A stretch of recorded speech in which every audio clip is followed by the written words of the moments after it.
Toujours concernant la situation sécuritaire, la brigade de sécurité des aires protégées, BESAP, compte environ 3000 membres prêts à être mobilisés dans la lutte contre l'insécurité. Selon nos informations, Jean-François Thomas, le nouveau directeur général de l'ANAP, a sollicité l'autorisation de l'exécutif pour déployer la BESAP, mais la réponse tarde à venir.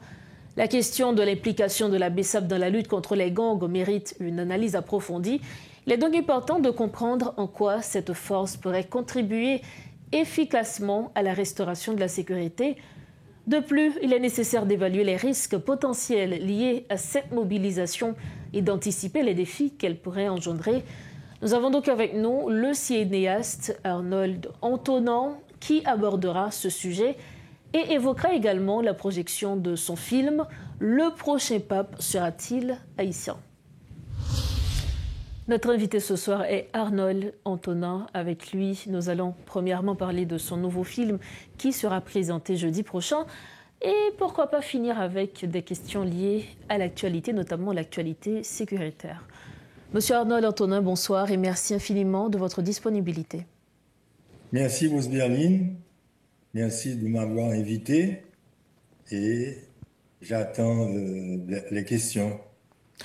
Justement, vous êtes là premièrement pour présenter ce nouveau film qui sera présenté jeudi 3 avril à partir de 2h30 à l'hôtel Montana.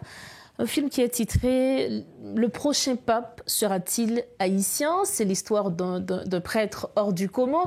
Quel est donc le synopsis? Est-ce que vous pouvez nous donner quelques détails par rapport à ce film notamment? Il y a des gens qui m'ont demandé encore ce matin, est-il propice dans la situation que nous vivons de projeter un film? Donc j'ai dû préciser qu'il ne s'agit pas d'un film de divertissement, mais d'un film qui peut apporter un éclairage sur ce que nous sommes en train de vivre et ouvrir des perspectives. Voilà. Et le prochain pape sera-t-il haïtien? C'est un titre, c'est un peu un teaser dans le titre.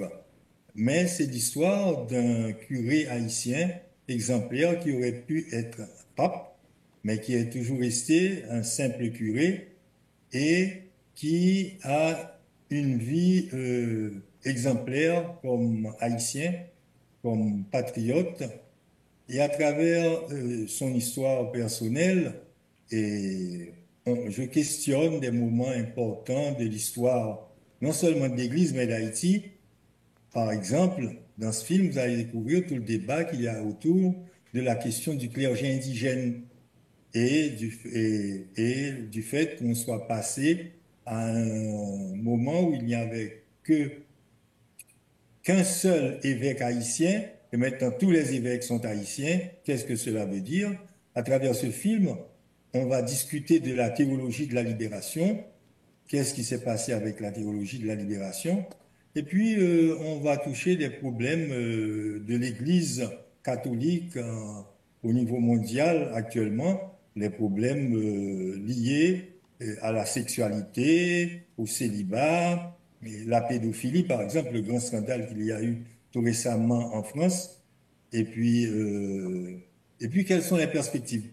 Et quel message clé? En Haïti en 1986, je le disais récemment à un autre de tes confrères, il y avait deux forces organisées dans le pays. C'était l'armée d'Haïti et l'Église catholique. C'est les institutions qu'on pouvait retrouver dans n'importe quel recoin du pays, dans toutes les sections communales, les sections rurales, comme on les appelait. Il y avait l'Église catholique et il y avait l'armée d'Haïti.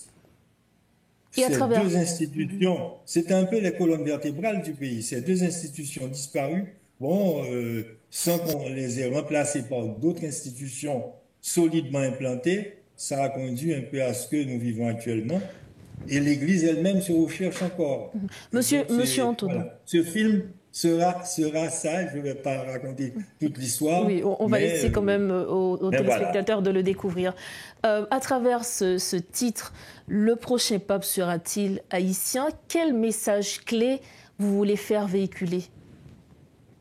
Le message clé, c'est que Haïti aurait pu avoir un pape, vu les jeunes qualités qu'on a eues au sein de l'Église, mais ça n'a rien à voir avec le fait que le pape François soit malade. C'est un titre que j'avais choisi bien auparavant parce que, et en plaisantant, et le père Smart dont il s'agit l'avait dit lui-même une fois, et je lui ai dit, écoute, je vais te postuler comme candidat pape et je vais faire campagne pour toi. Donc c'est à partir de cette plaisanterie qu'est née l'idée pour moi de faire ce film et de voir un peu le rôle de l'Église, de la hiérarchie de l'Église également dans ce qui se passe, ce qui s'est passé et ce qui se passe actuellement dans le pays. Alors, vous avez évoqué la responsabilité de l'Église dans tout ce qui se passe aujourd'hui. Et justement, en ce qui a trait à l'actualité, aujourd'hui, nous voyons que la situation sécuritaire, notamment, se dégrade de jour en jour. Et parallèlement, il y a près de 3000 agents de la BESAP qui sont prêts à lutter contre les gangs, de la lutte contre les gangs, selon son nouveau directeur Jean-François Thomas, qui a d'ailleurs adressé au Conseil présidentiel de transition une lettre afin d'obtenir cette autorisation. Quelle est donc votre opinion par rapport à cela? Bon, à mon avis, il y a un grave problème en Haïti, c'est que très souvent, les gens, et nos dirigeants en particulier, n'arrivent pas à définir la situation que l'on vit. On est dans une situation de guerre, il y a une guerre entamée contre la société en général et en particulier toute la nation haïtienne est attaquée. Et face à cette situation, j'ai entendu, et le 7 mars d'ailleurs, l'actuel président du Conseil présidentiel dire qu'il s'agissait de créer un commandement unique où l'on retrouverait la police, l'armée, les Kenyans et le BESAP, ANAP BESAP.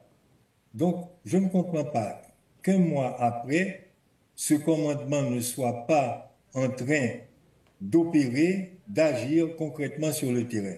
Mais toutes les ressources de l'État devraient être en priorité utilisées à cette fin, c'est-à-dire faire face à la violence et avoir une violence suffisante pour sortir victorieux de la lutte contre cette violence. Et c'est ce qui n'est pas fait. Pourquoi, comme je ne sais plus qui l'a suggéré, et le haut commandement de l'armée n'appelle pas sous les drapeaux tous les militaires en mesure de combattre. Pourquoi à part BESAP, l'armée, etc., pourquoi on ne réduit pas les dépenses de l'État? J'avais même dit que, à part le film Le Pape et le prochain pape sera-t-il haïtien, que j'avais envie de faire un film avec un scénario optimiste. Qu'est-ce que ça voudrait dire dans la situation actuelle d'Haïti, un scénario pour un film optimiste? Ce serait qu'un jour on se lève et on entend que les 3 membres du Conseil présidentiel indexés pour la question... pour le scandale de la BNC. De la BNC, un jour, ils se lèvent et ils disent « Nous allons sortir avec honneur de cette situation, nous démissions en bloc. » Et les 3 donnent leur démission. Donc, première bonne nouvelle. Deuxième bonne nouvelle. Le président du Conseil et tout le Conseil disent « Ça fait longtemps que nous avons dit qu'il y a en Haïti un état d'exception. Prenons la chose au sérieux. Qu'est-ce que ça veut dire un état d'exception? À l'intérieur de l'état d'exception, qu'est-ce que nous allons faire? On va mettre un état de siège, on va déclarer la loi et le couvre-feu, on va exiger qu'on observe, et puis nous allons, de façon organisée, lancer une offensive pour libérer les territoires occupés, alors que nous sommes en train de perdre continuellement des territoires. Les institutions de l'État qui ont dû se déplacer, fuir, on ne va plus fuir d'un local qui appartient à l'État haïtien et au pays. On va défendre les locaux. On ne va pas, au contraire, mettre notre queue entre les jambes et fuir les locaux, comme les civils, les pauvres habitants des quartiers de populaires ou non populaires sont obligés de faire. Nous allons, à partir de ce moment, unir nos forces aux forces de la société civile active et combattante, c'est-à-dire les brigades. Donc, tant de décisions de toutes nos forces. Tant de décisions que, notamment, les membres du CPT, le gouvernement, devraient prendre pour nous sortir de ce chaos.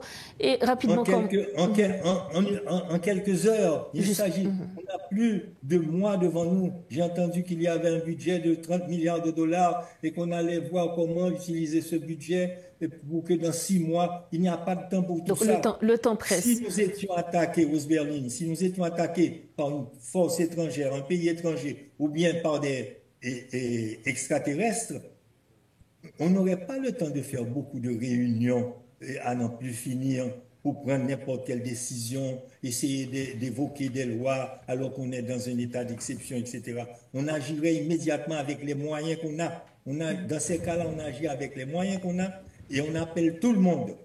Et rapidement, pour conclure... Dans ce film optimiste, qu'il déclare qu'ils réduisent de moitié les émoluments des gens qui travaillent au sommet de l'État, de moitié, qu'ils réduisent de moitié toutes les ambassades à l'étranger et qu'ils obligent toutes les ambassades à n'avoir que 3 employés. Parce que qu'est-ce que ces ambassades font? Et puis, justement, voilà, rapidement. Ça permettrait à la population de reprendre confiance, parce qu'on n'a plus confiance dans le Conseil, et ça permettrait aux gens de voir qu'il y a une volonté réelle de faire quelque chose de différent. Ça permettrait même aux pays étrangers qui nous aident de nous prendre plus au sérieux. Parce que pour le moment, ils pensent qu'on est des rigolos et qu'en fait, s'ils nous donnent une aide, ça ne servirait à rien parce que Monsieur Antonin, commence par soi-même, justement. Oui, rapidement pour conclure cette interview, est-ce que vous croyez que l'implication aujourd'hui de la BESAP pourrait être très déterminant dans la résolution de la crise sécuritaire? Évidemment, le directeur de la BESAP a dit qu'il avait 4000 hommes prêts à combattre. Oui, 3000 hommes selon les chiffres. 3000. Oui. Or, on manque d'effectifs. La police manque d'effectifs. L'armée manque d'effectifs. Pourquoi on ne va pas utiliser ces gens? Surtout que le budget, elle a été voté. Il y a un budget pour tout cela. Donc, qu'est-ce qu'on attend? On fignole, on fait des chichis, alors que nous sommes menacés, nous tous, à tout instant, quelque chose de fatal peut nous arriver. Les quartiers sont en train de tomber les uns après les autres. Ce qui s'est passé dans l'Artibonite, où toi, Charles, toi et Tante ont été éliminés, brûlés, sans que rien ne se soit... il n'y a rien de significatif qui soit arrivé sur le champ de bataille. Donc il est grand temps aujourd'hui d'agir. On disait qu'il y avait, c'est seulement sur les 10 États, disait Leslie Voltaire, 8 fonctionnent. Maintenant, il devra dire 7, parce que le plateau central à côté de l'Artibonite et de l'Ouest est en train de tomber aussi. Donc, qu'est-ce qu'on fait? On continue à s'occuper de choses byzantines, on continue à discuter pour des choses mesquines. Non. Donc, je voudrais un film positif où les gens prennent conscience que le temps, c'est le nerf de la guerre autant que l'argent. Donc, on tient compte du temps, on tient compte, on met ensemble tous les moyens disponibles. Tous les citoyens d'Haïti, même les plus pauvres, sont disposés à cotiser, à donner de leurs moyens économiques et autres pour faire face à la situation infernale que nous vivons. Voilà. Il est grand temps d'agir. Merci donc d'avoir été avec nous. On rappelle que le rendez-vous, c'est pour ce jeudi 3 avril à 2h30 au niveau de l'hôtel Montana pour la présentation de ce film. Le prochain peuple sera-t-il haïtien? Merci encore d'avoir été avec nous. Merci Rose Berlin, merci Métropole. Nous refermons donc cette entrevue avec notre invité Arnold Antonin. Avec lui, nous avions parlé de son nouveau film. Le prochain pape sera-t-il haïtien? On a également commenté l'actualité, notamment l'actualité sécuritaire.